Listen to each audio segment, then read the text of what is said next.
Hi friends, ನಮಸ್ಕಾರ. Welcome to my YouTube channel. ನಾನಿವತ್ತು ಪಡವಲಕಾಯಲ್ಲಿ ಕರಿ ಹೇಗೆ ಮಾಡೋದು ಅಂತ ತೋರಿಸ್ತಾ ಇದ್ದೀನಿ. ಈ ಪಡವಲಕಾಯಲ್ಲಿ ಸಾಂಬಾರು ಮತ್ತು ಪಲ್ಯ ಎಲ್ಲ ಮಾಡಿರ್ತೀರ.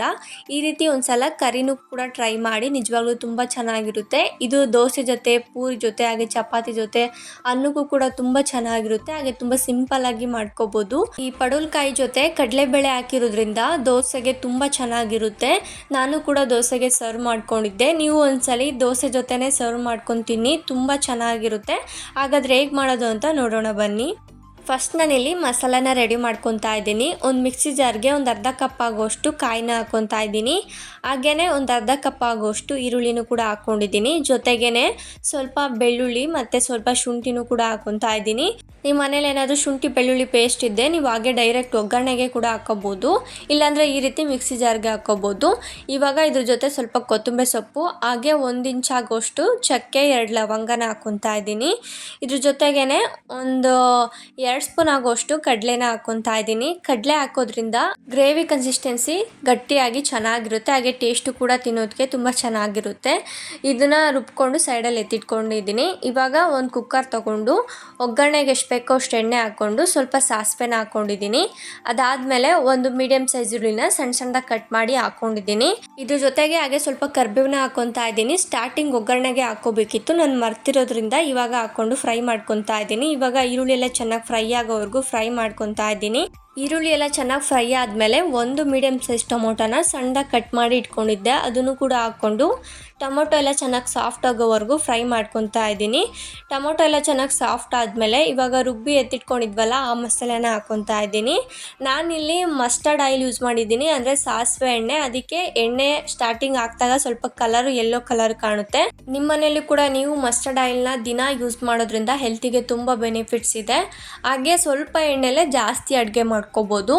ಇದು ಯಾವುದೇ ಪ್ರಮೋಷನ್ ಅಲ್ಲ, ನಾನು ಯೂಸ್ ಮಾಡಿರೋದ್ರಿಂದ ನಿಮ್ಗೆ ಹೇಳ್ತಾ ಇದ್ದೀನಿ. ಇವಾಗ ಮಸಾಲೆ ಎಲ್ಲನ ಮಿಕ್ಸ್ ಮಾಡ್ಕೊಂಡಾದ್ಮೇಲೆ 1 ಸ್ಪೂನ್ ಆಗೋಷ್ಟು ಖಾರದ ಪುಡಿನ ಹಾಕ್ಕೊತಾ ಇದ್ದೀನಿ. ಹಾಗೆ 3/4 ಸ್ಪೂನ್ ಆಗೋಷ್ಟು ಧನಿಯಾ ಪೌಡರ್ನ ಹಾಕ್ಕೊತಾ ಇದ್ದೀನಿ.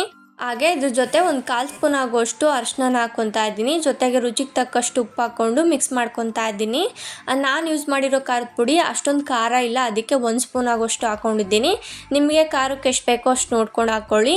ಇವಾಗ ಮಿಕ್ಸ್ ಮಾಡ್ಕೊಂಡು ಆದಮೇಲೆ ಒಂದು ಅರ್ಧ ಕಪ್ ಆಗೋಷ್ಟು ಕಡಲೆಬೇಳೆನ ನೆನೆಹಾಕಿದ್ದೆ, ಒಂದು 15 ನಿಮಿಷ ನೆನೆಹಾಕಿದ್ದೆ, ಅದನ್ನು ಹಾಕ್ಕೊಂಡು ಮಿಕ್ಸ್ ಮಾಡ್ಕೊತಾ ಇದ್ದೀನಿ. ಚೆನ್ನಾಗಿ ವಾಶ್ ಮಾಡಿ ನೆನೆಹಾಕ್ಕೊಳ್ಳಿ. ಇವಾಗ ಮಿಕ್ಸ್ ಮಾಡ್ಕೊಂಡಾದ್ಮೇಲೆ ಒಂದು ಕುದಿ ಬರೋವರೆಗೂ ಕುದಿಸ್ಕೊತಾ ಇದ್ದೀನಿ. ಫಸ್ಟು ಕಡಲೆಬೇಳೆ ಹಾಕ್ಕೊಂಡು ಆಮೇಲೆ ಪಡವಲಕಾಯಿನ ಹಾಕ್ಕೋಬೇಕು, ಯಾಕಂದರೆ ಕಡಲೆಬೇಳೆ ಬೇಗ ಬೇಯೋದಿಲ್ಲ, ಸ್ವಲ್ಪ ಬೇಯಿಸ್ಬೇಕು. ಅದಕ್ಕೆ ಒಂದು ಕುದಿ ಬರೋವರೆಗೂ ಕುದಿಸ್ಕೊಂಡು ಇವಾಗ ಒಂದು 1/4 kg ಆಗೋಷ್ಟು ಪಡವಲಕಾಯಿನ ಚೆನ್ನಾಗಿ ವಾಶ್ ಮಾಡಿಕೊಂಡು, ಅಂದರೆ ಮೇಲ್ಗಡೆ ಎಲ್ಲ ವೈಟ್ ಕಲರ್ ಇರುತ್ತಲ್ವ ಅದನ್ನೆಲ್ಲ ಕ್ಲೀನ್ ಮಾಡಿಕೊಂಡು ಚೆನ್ನಾಗಿ ವಾಶ್ ಮಾಡಿ ಕಟ್ ಮಾಡಿ ಇಟ್ಕೊಂಡಿದ್ದೆ. ಆದಷ್ಟು ಸಣ್ಣ ಕಟ್ ಮಾಡ್ಕೊಳ್ಳಿ, ಯಾಕಂದರೆ ಕರಿ ಅಲ್ವಾ, ಸಣ್ಣ ಕಟ್ ಮಾಡಿಕೊಂಡ್ರೆ ಟೇಸ್ಟ್ ಚೆನ್ನಾಗಿರುತ್ತೆ. ಇವಾಗ ಸ್ವಲ್ಪ ನೀರು ಹಾಕ್ಕೊತಾ ಇದ್ದೀನಿ. ನಿಮಗೆ ಗ್ರೇವಿ ಕನ್ಸಿಸ್ಟೆನ್ಸಿ ಎಷ್ಟು ಬೇಕೋ ಅಷ್ಟು ನೋಡ್ಕೊಂಡು ನೀರು ಹಾಕ್ಕೊಂಡು, ಹಾಗೆ ಸ್ವಲ್ಪ ರುಚಿಗೆ ತಕ್ಕಷ್ಟು ಉಪ್ಪು ಹಾಕ್ಕೊಂಡಿದ್ದೀನಿ. ನೀವು ಉಪ್ಪು ಮತ್ತು ಖಾರ ಎಲ್ಲ ಚೆಕ್ ಮಾಡ್ಕೊಳ್ಳಿ, ಏನಾದರೂ ಕಮ್ಮಿ ಅನಿಸಿದರೆ ಇವಾಗ ಸ್ವಲ್ಪ ಹಾಕ್ಕೊಂಡು ಮಿಕ್ಸ್ ಮಾಡ್ಕೋಬೋದು.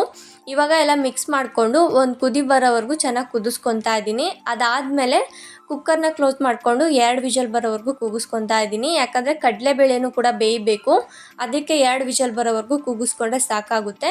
ಇವಾಗ 2 ವಿಷಲ್ ಆದಮೇಲೆ ಕುಕ್ಕರ್ನ ಓಪನ್ ಮಾಡ್ಕೊತಾ ಇದ್ದೀನಿ. ನೋಡಿ, ಮೇಲ್ಗಡೆ ಎಲ್ಲ ಎಣ್ಣೆ ತೇಲ್ತಾ ಇದೆ. ಕರಿ ಕೂಡ ತುಂಬ ಚೆನ್ನಾಗಾಗಿದೆ, ಟೇಸ್ಟು ತುಂಬ ಚೆನ್ನಾಗಿತ್ತು. ಒಂದೇ ಥರ ಪಡವಲಕಾಯಿ ಸಾಂಬಾರು ಇಲ್ಲ ಪಲ್ಯ ಎಲ್ಲ ಮಾಡಿ ಬೋರ್ ಆಗಿದ್ರೆ ಈ ರೀತಿ ಕರಿನೂ ಕೂಡ ಟ್ರೈ ಮಾಡಿ, ನಿಜವಾಗ್ಲೂ ತುಂಬ ಚೆನ್ನಾಗಿರುತ್ತೆ.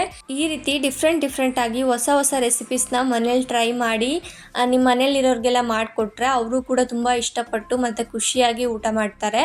ಹಾಗಾದರೆ ಇನ್ಯಾಕೆ ತಡ ಮಾಡ್ತೀರಾ, ನೀವು ಒಂದ್ಸಲಿ ದೋಸೆ ಜೊತೆ ಈ ರೆಸಿಪಿನ ಟ್ರೈ ಮಾಡಿ, ನಿಜವಾಗ್ಲೂ ತುಂಬ ಚೆನ್ನಾಗಿರುತ್ತೆ. ಬರೀ ದೋಸೆ ಜೊತೆ ಅಂತ ಅಲ್ಲ, ಚಪಾತಿ, ಪೂರಿ, ಹಾಗೆ ಅನ್ನಕ್ಕೂ ಕೂಡ ತುಂಬ ಚೆನ್ನಾಗಿರುತ್ತೆ. ನೀವು ಒಂದ್ಸಲ ಟ್ರೈ ಮಾಡಿದ್ರೆ ಕಮೆಂಟ್ ಬಾಕ್ಸಲ್ಲಿ ಹೇಗಿತ್ತು ಅಂತ ಕಮೆಂಟ್ ಮಾಡಿ. ಹಾಗೆ ಇದೇ ಥರ ಹೊಸ ವೀಡಿಯೋಸ್ಗೋಸ್ಕರ ನನ್ನ ಚಾನಲ್ನ ಸಬ್ಸ್ಕ್ರೈಬ್ ಮಾಡ್ಕೊಳ್ಳಿ. ಹಾಗೆ ಈ ವಿಡಿಯೋ ನಿಮಗೆ ಇಷ್ಟ ಆಗಿದ್ದಲ್ಲಿ ಪ್ಲೀಸ್ ಲೈಕ್ ಮಾಡಿ ಮತ್ತು ಶೇರ್ ಮಾಡಿ. Thank you for watching the video.